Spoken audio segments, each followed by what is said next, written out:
One rank one pension, supreme court ask centre to show people who benefited from one rank one pension. बहुत important news है, काफ़ी news में रहती है। अभी सुप्रीम कोर्ट ने सरकार से कहा है कि आप वन रैंक वन पेंशन जो स्कीम थी उसके माध्यम से जिन लोगों को लाभ हुआ है आप उनका कुछ डेटा प्रोवाइड कराइए, उनके बारे में कुछ बताइए। तो चलिए देखते हैं वन रैंक वन पेंशन। सबसे इंपॉर्टेंट तो one rank one pension scheme है और बाकी चीज़ें सेकेंडरी हो जाती हैं। देखिए सबसे पहले हम देख लेते हैं कि कॉन्टेक्स्ट क्या है। Supreme court ask the centre to show how many persons in the arm forces have benefited from one rank one pension policy. Supreme court ने केंद्र सरकार से पूछा गया है कि जो आपकी one rank one pension policy है इसके माध्यम से आर्म फोर्स के कितने लोगों को लाभ हुआ है। तो हमारे लिए ज़रूरी है कि सबसे पहले हम ये जान लेते हैं कि OROP है क्या, फिर आगे की बात होती है। अगर हम वन रैंक वन पेंशन की बात करें तो पहली चीज क्या है ये देखिए, payment of the pension to arm forces personnel for the same rank and the same length of service.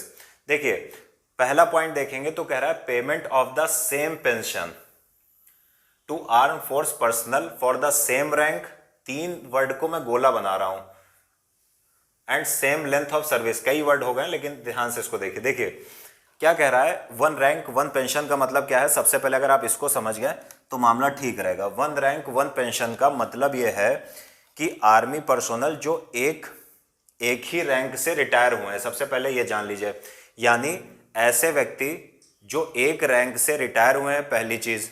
दूसरी चीज क्या है, उन्होंने समान सेम लेंथ ऑफ सर्विस, मतलब दो व्यक्तियों ने अगर समान लेंथ की सर्विस की है, मान लो दोनों ने 10 वर्ष सर्विस की है, और सेम रैंक, मान लो कि कोई सूबेदार है आर्मी में, उस दो व्यक्ति हैं, एक सन 2000 में रिटायर हुआ था और दूसरा 2020 में रिटायर हुआ था।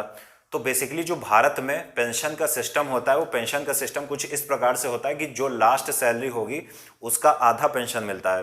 तो सीधी सी बात है कि सन 2000 में जो रिटायर होगा उसकी सैलरी उस टाइम कम रही होगी, उसके बाद बहुत सारी पे कमीशन की रिकमेंडेशन आती हैं।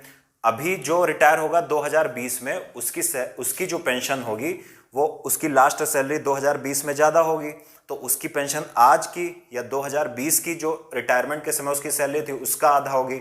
तो हो सकता है कि दोनों व्यक्ति आर्मी में सूबेदार के पद से रिटायर हुए हों लेकिन पेंशन में अंतर हो, जबकि रैंक दोनों की सूबेदार थी। बस अंतर क्या है, एक व्यक्ति कुछ पहले रिटायर हुआ था और दूसरा व्यक्ति बाद में रिटायर हुआ। तो ये आर्मी पर्सोनल की डिमांड थी कि ये खत्म किया जाए और सेम रैंक के लिए सेम पेंशन की जाए। इसका मतलब क्या हुआ, अब पढ़िए, payment of the same pension to arm force personnels, यानी जो सैनिक हैं भारत में उनको सेम पेंशन दी जाए। किनको, जिन्होंने सेम रैंक पर जिन्होंने सर्व किया हो, साथ ही साथ उनका जो कार्यकाल की ड्यूरेशन रही हो वो भी सेम रही हो। सबने अगर 15 साल काम किया है और सूबेदार के पद से रिटायर हुए हैं तो उनको एक जैसी पेंशन दी जाए, irrespective of the date of retirement, यानी डेट ऑफ रिटायरमेंट के आधार पर पेंशन ना दी जाए। सीधी सी बात है, जो व्यक्ति 2000 में रिटायर हुआ होगा उसकी पेंशन बहुत कम होगी, साथ ही साथ 2020 में जो सेम रैंक से रिटायर होगा उसकी पेंशन ज़्यादा होगी।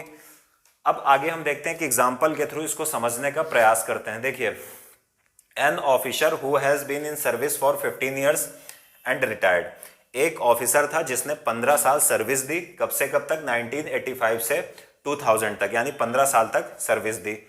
Would get the same pension as an officer who retired in 2010 and was in service from 1995 to 2010, 15 year इसने भी की। कहा जा रहा है कि एक ऑफिसर ऐसा है जिसने 1985 से 2000 तक सर्विस दी है, दूसरा ऑफिसर 1995 से 2010 तक सर्विस दी है। तो इन दोनों को सेम पेंशन मिले, यही कहता है one rank one pension policy. इसके लिए भारत में हमारे जो आर्मी पर्सोनल हैं उन्होंने धरना वरना दिया था, उन्होंने बहुत संघर्ष किया था, तब सरकारी पॉलिसी लेकर आई थी। तो अभी सुप्रीम कोर्ट ने पूछा है कि इस पॉलिसी से कितने लोगों को लाभ हुआ है। आगे देखते हैं प्रॉब्लम क्या है। Before this system the prevailing system for calculating to personal pension was based on the last salary don.